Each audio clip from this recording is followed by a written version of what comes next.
Only 2 hours left to vote, and after 2 years of constant campaigning, conventions, new candidates, and even gunshots, an unprecedented race for the White House ends tonight. Because, folks, the election is here. We have to have a landslide that is too big to rig. Only a handful of states will make the difference for the nation, and Wisconsin is right in the middle of it all. Because we're winning, we are winning. Each individual has the power to weigh in on this.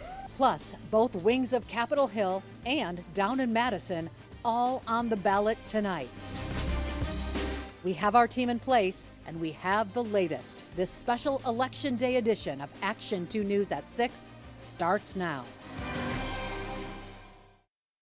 Good evening. Thanks for joining us on this Election Day. And they're saying more than 80 million Americans have already cast ballots today, as this year's local, state, and federal elections will come to an end shortly. Our Action 2 News crews are live right now from campaign headquarters and watch parties across the state. From the 8th Congressional District candidate, Dr. Kristen Lyerly in Appleton, to Republican challenger Tony Weed in Green Bay. And to dueling campaigns by incumbent Senator Tammy Baldwin and Republican Eric Hovde, both in Madison.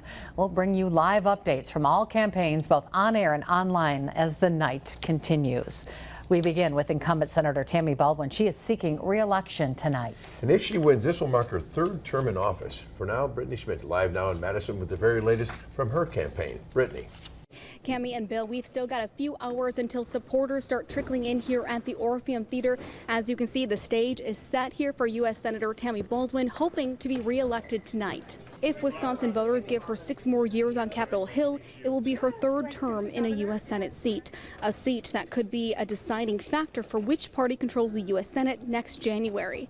This is a contentious and tight race. The latest Marquette Law School poll showed Baldwin had a 2-point lead over her opponent, but that is well within the margin of error. So campaigning continued for her, along with Democratic Wisconsin Governor Tony Evers in the state today. She started in Milwaukee and made her way back to Madison this afternoon. She believes momentum is on her side in these final hours of voting. Things feel amazing on the ground here in Wisconsin. I have been traveling the state, cheering on all the volunteers that are coming out to talk to voters, to get out the vote. All weekend long, I've seen them exceeding their expectations, their goals of how many people they will engage. And the turnout and early vote was amazing. So I'm feeling like we have the momentum here in Wisconsin. It's very exciting. The watch party begins here at 8 p.m. So that's when we expect it to get a bit more crowded here in the Orpheum Theater. We will be here all night to keep you informed.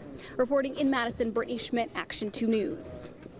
Brittany, thanks. Our Emily Byer also live in Madison from Eric Hovde's campaign headquarters. She brings us the latest reaction from the other side of the political aisle. Emily. Yeah, Bill and Cami, the doors don't open for about another hour. So right now it is just for media setup. Take a look behind me. You can see they've got all the screens. They're ready to watch those results roll in. Let's give you a behind the scenes. If we look over here, you can see we've got media row. They've got 3 rows of tiers for us to start up on for local and state media. Again, being a tight race, this is the one to follow. You may recall we shared with you that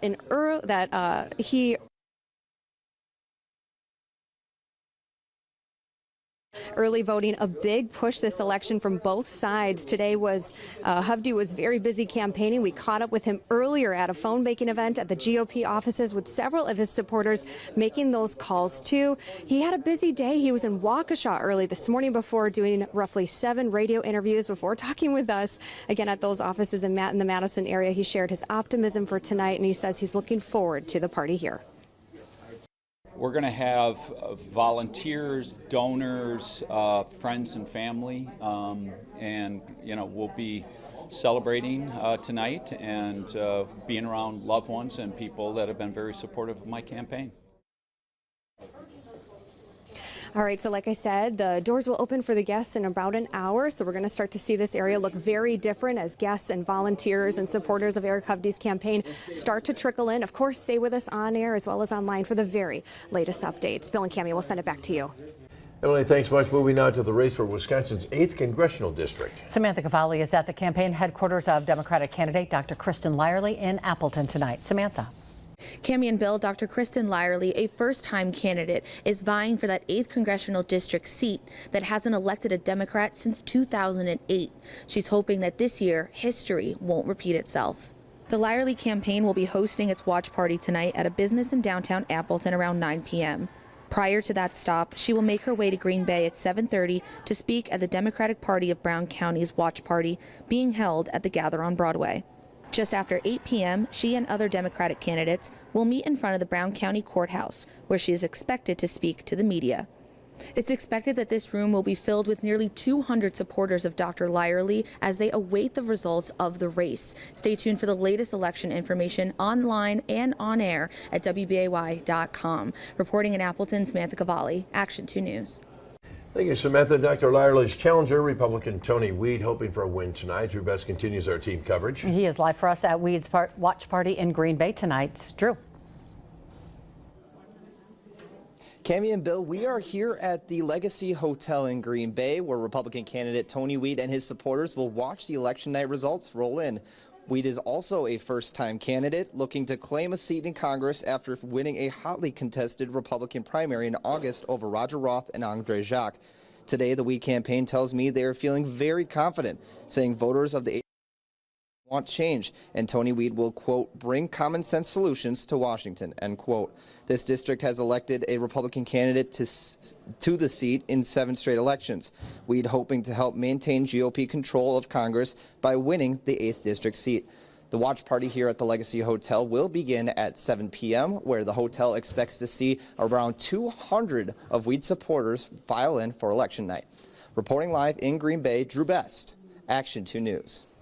Drew, thank you. Coming up here on Action 2 News at 6, a preview of the race and what each candidate needs to do in order to secure the win. Right now, let's take a live look at Faith Lutheran Church. This is a polling place in Outagamie County. Busy there as people waiting to vote. If you haven't voted yet, you do have time. Polls open until 8 tonight. But first, a quick look at our election evening forecast with our meteorologist, David Ernst. David. Bill, we continue to track rain showers on First Alert Viper Max. Earlier in the day, we did have a First Alert weather day as it appeared some of these showers might turn into some stronger storms. That never materialized, so we did drop that. The trailing edge of that rain just about to the Fox cities right now. It will take another 1-2 hours, maybe 3 for those showers to clear the region. After that, we are dry as we finish out the work week. But getting into the weekend, late Saturday and into Sunday, that's going to be when our next weather maker arrives and does bring a chance for those showers back into the area. Not looking like it would be as significant as this system, though. Over the last 5 days, a lot of us have picked up some 3 to 4 inches of rainfall. As we get into the weekend and next week, looks like most of us are in line to see anywhere between 1/4 and 3/4 of an inch of rainfall, but we are still running a rainfall deficit since the beginning of September, so any additional showers will help cut into that. We'll have a closer look at your forecast coming up in just a few minutes.